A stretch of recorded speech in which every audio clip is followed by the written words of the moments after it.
In this dark age, an evil pony named, the Pony of Shadow lived in a mysterious castle in Equestria. Having reached the limit of their power, they revived dark gods and used their powers to terrorize the ponies of Equestria. The royal princesses of the land sent an army of 6 ponies, and a dragon, and a bunny, though I don't really know why, to stop the Pony of Shadow's wicked terror. But none of them returned alive. Well, they never left the castle, did they? Well, foolish mortals, you are about to find out. Welcome to Castlemania!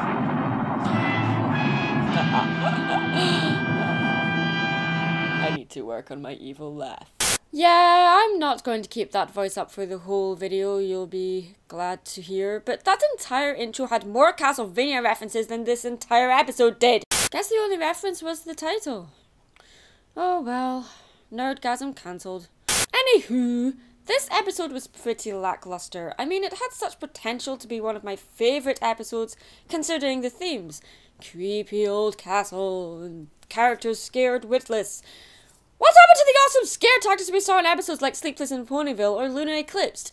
Episodes with these themes usually have some awesome cinematography and lighting. And although this episode does have some awesome transitional shots, there's nothing here in regards to the way it has been shot that makes it stand up the same as the other 2 episodes I mentioned. However, saying that, this episode being only the 3rd episode of Season 4, it is an excellent episode in regards to character development and seeing different dynamics between characters when paired off. Shame that Pinkie Pie's role is downplayed in this episode, but we'll get to that later. The episode opens with Twilight yet again studying, trying to find anything about the Tree of Harmony and the mysterious chest. Something tells me that opening it is pretty important. No, what told you that, Sherlock?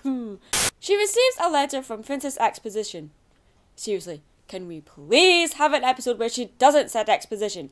I mean, she doesn't even appear in this episode and she's still spewing her exposition all over the place. She suggests to Twilight to look inside the old castle where her and Princess Luna used to live. She leaves it kind of vague, as she always does, to allow Twilight to explore the castle and discover the books she needs on her own.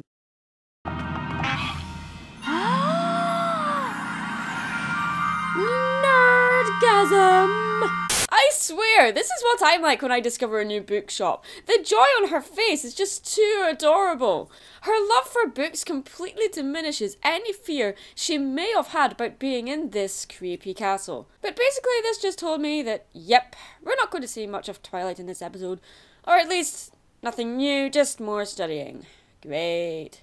This 3rd episode carries with it the continuation of the plot first grounded in episode 1 and 2, and as expected, there isn't much elaboration or development in the main plot, but this is something I can live with. It was an awesome chance to see more of the castle and hilarious to learn that the 2 sisters like to play pranks on each other, turning the castle into their own haunted mansion. But I feel they could have gone a lot further with this concept, in the visuals anyway. Though the dismembered hooves was pretty daring, but that's pretty much it really.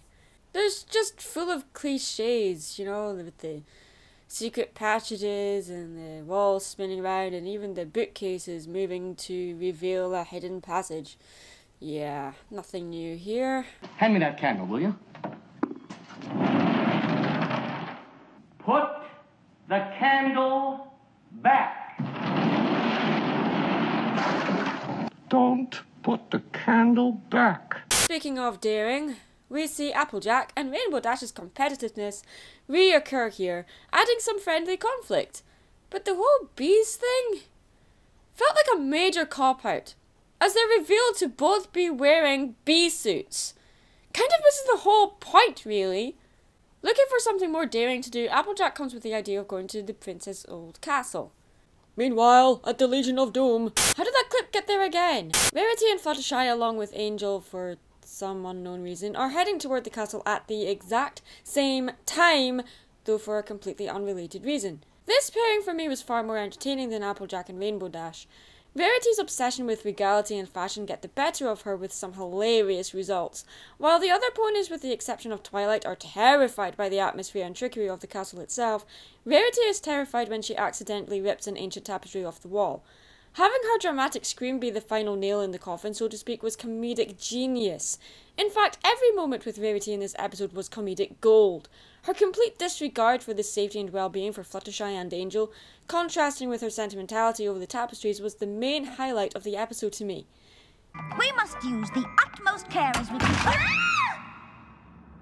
Screw you guys, I'm going home. So, why did Fluttershy bring Angel with her again? Oh yeah, it's never explained. Would it not have made more sense if Angel followed her to the castle without her knowing, and then seeing him inside the castle cause a little bit of conflict between her and Rarity after Angel goes missing? And then that way that would have been more grounded.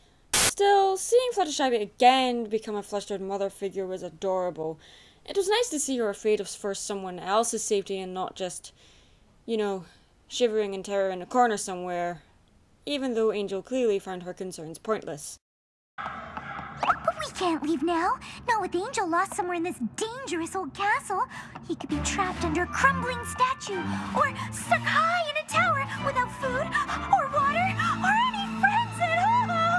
I don't care what they may think of me. Must save Angel. Okay. Oh.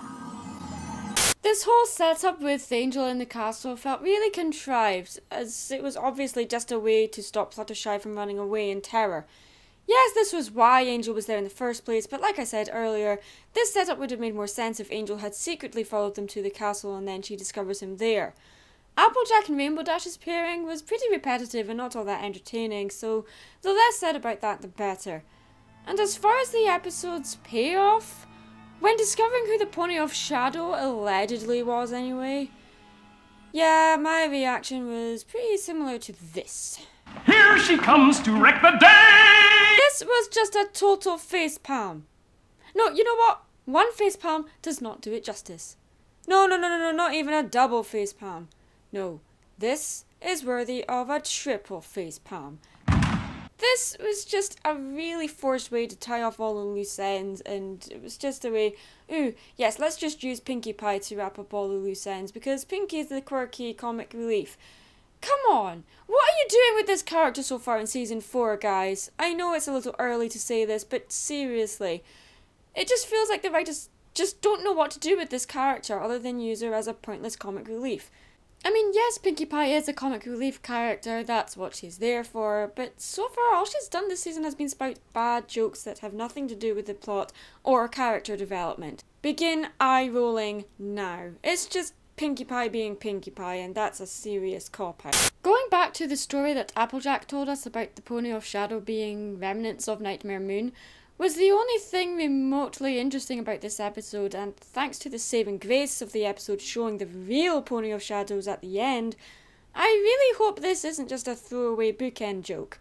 I hope this is our reoccurring villain this season, as it will open up old wounds for Princess Luna and Princess Exposition, while at the same time giving us a villain that is mysterious, intimidating, magical, and foreboding. Everything Nightmare Moon was, and possibly more. But I'm not keeping my hopes up for that. So like I said, this episode was really lacking, but then the opening 2 episodes of this season was a difficult act to follow, and although it does have some awesome character moments, I felt that it just wasn't quite up to the standard I was expecting, especially with all the potential they could have used in the visuals. That being said, it wasn't terrible, it's just nothing to get all that excited about. So anyway, thanks for watching, guys. So you made it to the end of the review. How unsatisfying. Well then, I shall say this. Good night out there, whatever you are. Yeah, still needs a lot of work.